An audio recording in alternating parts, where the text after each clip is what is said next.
Right, so that's the front sight on. And we sort of see like that, you know, when we're aiming. I'm just going to put this bit of aluminium on here. All you're going to want to do is, if you do this bit, it's easy enough. Hang on.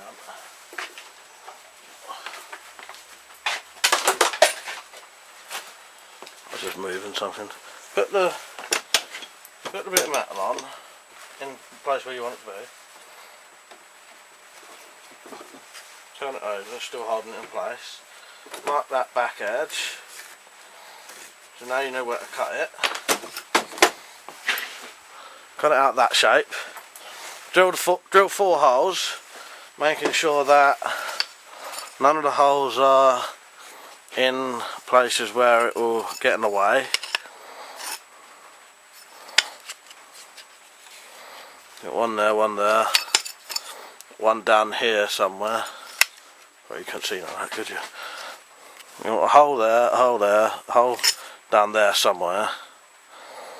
And you could do a hole, same place where that is, and just put a screw through both. Because remember you've got the nut there, so you've got to watch out for that. Well, you could probably get one on this corner there. Screw hole, I don't know. Anyway, you decide, or I'll come back and I'll tell you in a minute. So I'm going to cut that out and show you. Right, so this is the size of the metal you should have for your little end bit if you're doing it. It's just going to go on like that. I'll drill 4 holes. I'm going to screw this one on, turn it over, use the prod hole, the original prod hole as a as a guide. Drill a hole through. You can drill holes through, and then I'll have my shape in the right size, you know. Do that on both sides, screw them both on, and then we'll finish it, you know. That was an optional extra. I never actually planned that we was going to do that, but I've decided to do it. So do that if you're doing it. If not, wait till afterwards, and then we'll start shaping the stock. Right, that's one side done. For that top hole, I just used the same hole as the hole I made for the sight, so I didn't have to do another hole. So that screw's holding on both bits. I'm going to turn that over, do the other side, and then we'll start shaping the stock. Right, we've now basically got a fully working crossbow that's just needs finishing now, which that will be rounding over all the wood parts and then polishing the metal. So I don't know where to take all the metal off. Right, let's start rounding over the handle first, and then when we need to take the metal bits off, we'll just take them off as we go along. So let's start with the handle. Let's see how much I can do without taking any of the metal off. I may end up taking all the metal off, I don't know. But I'm going to use a half round right type of file if I can find it. One of these to do the curves. You know, it's just rough at the minute, just to get the basic shape. And then we'll smarten it all up later with sandpaper. Oh, look, that's just a couple of seconds work, you know, that's already ran over. So keep rounding over the handle, both sides. I'm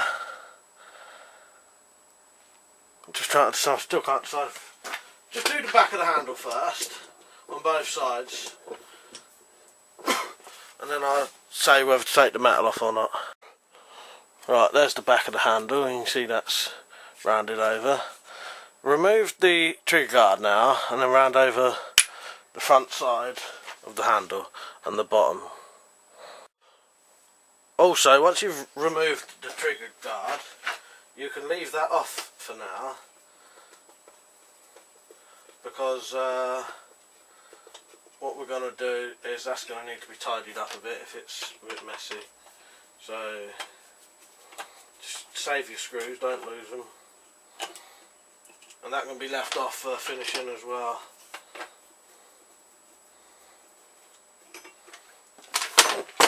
Right, so just take that off. Get a very rough type file, not too rough though, because you may split the wood. And right, we may have to remove the trigger as well. I'm going to have a look to get around it. You can get round the trigger, leave it on. If not, I can just about get round it.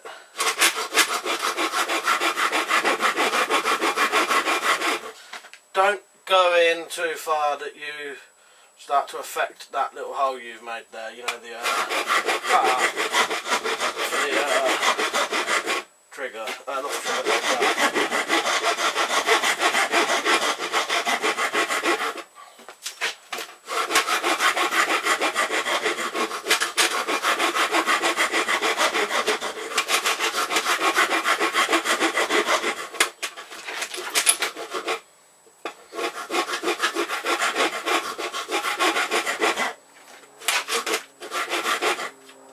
if you feel that the handle's too big for you, you can cut a whole bit out the back if you want.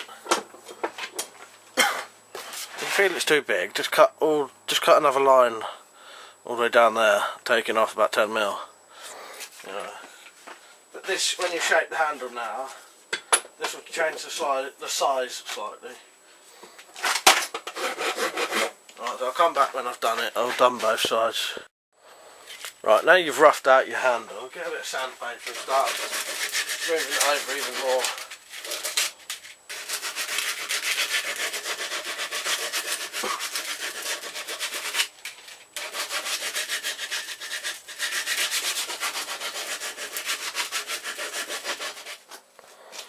Right, so I've started rounding over the handle and I've rounded underneath here.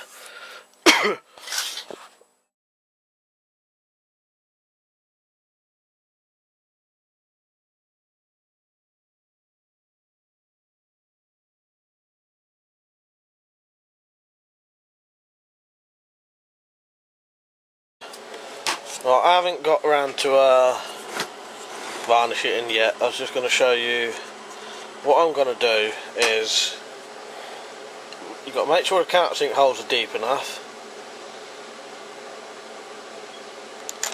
and then take this off and round over the edges. I don't know, I think what we'll probably do, it's up to you what you do now, but what I'll probably do is take all the metal off and then varnish the wood and polish the metal separately and then put that back on. So when you come back, it should, I may be not polishing it, I may be varnishing it, but we'll see, because I may change my mind on the way. But so at the minute I'm just taking these bits of metal off, rounding over all the edges, making sure the countersinks are deep enough, and some of them were deep enough at this point. Right, I've now got my stock sanded. I've got all my bits of metal smoothed out and sort of not polished yet, but they're ready to polish once I put them back on.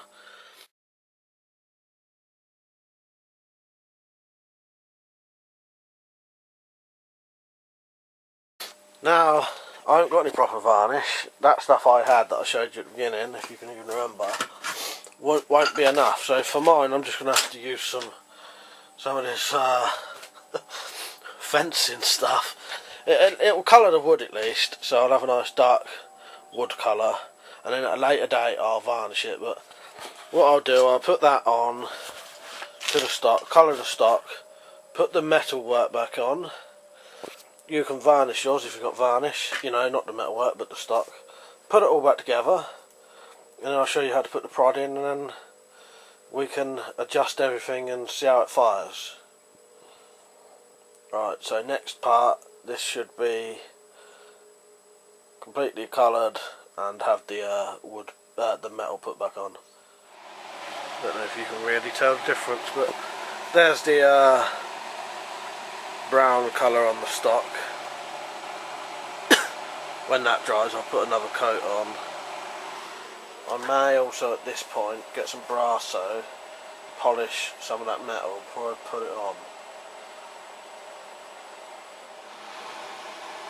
Right, I've redone the stock. I actually did find some varnish. It is the stuff I had. I checked it again and there actually was enough in there.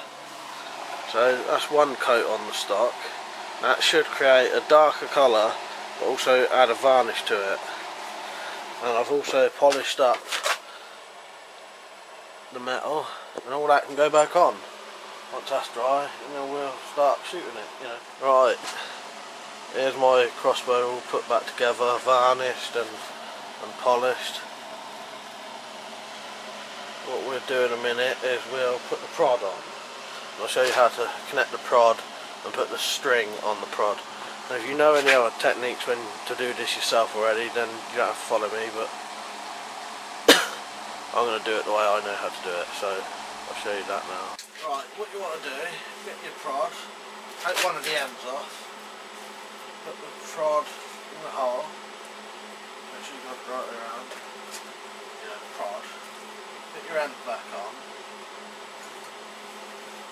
make sure it's in the centre, and you want to get the bolt, place that in the hole, and then screw it up tight.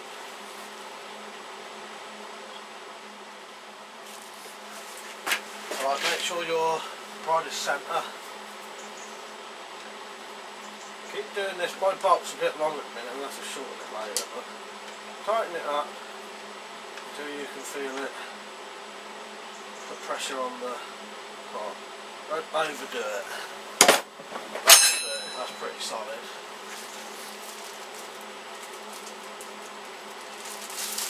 Get your string. Hook it over one side. Bring it over.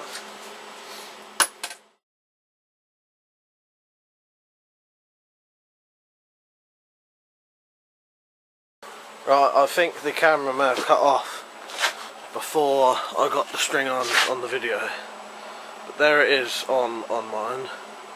So the next video, let's do some tests.